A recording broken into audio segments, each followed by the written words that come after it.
How do you look at the difference between fruit sugar and then processed sucrose, if at all? So, fruit contains fructose uh, built into the carbohydrates of the fruit. And in high fructose corn syrup, that fructose is separate. It's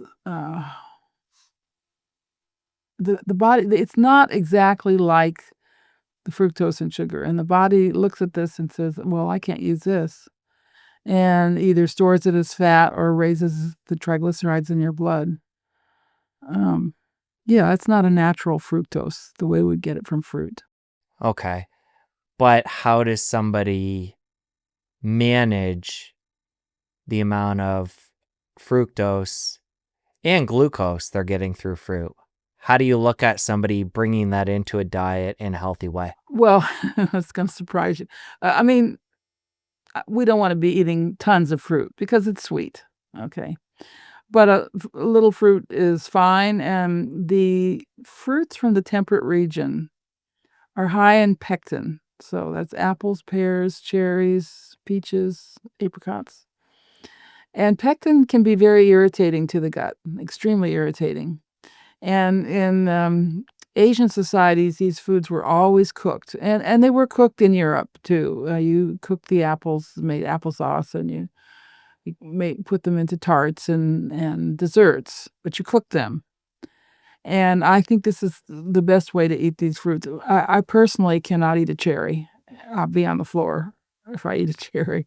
And I can't eat apples either, raw apples. I can eat them cooked. So I think that's something to watch for. The tropical fruits, by contrast, don't have pectin in them, and you can eat them raw. And the tropical fruits have protease enzymes in them, which helps you digest meat. One of the tribes that Dr. Price found would never eat meat without bananas. This is kind of interesting. Okay, so it comes down to the pectin, the cooking. The cooking Yes, denatures that? yes, yes. Somehow Okay. makes it digestible. And the tropical fruits we can have raw. Yes, a pineapple chutney is great with meat. Mango chutney, something like that.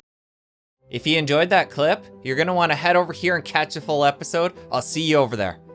How do you look at somebody trying to form a healthy diet only on plants? Can't be done. Over the long term, you're going to get very sick. Dr. Price tried to find a healthy population that only ate plant foods.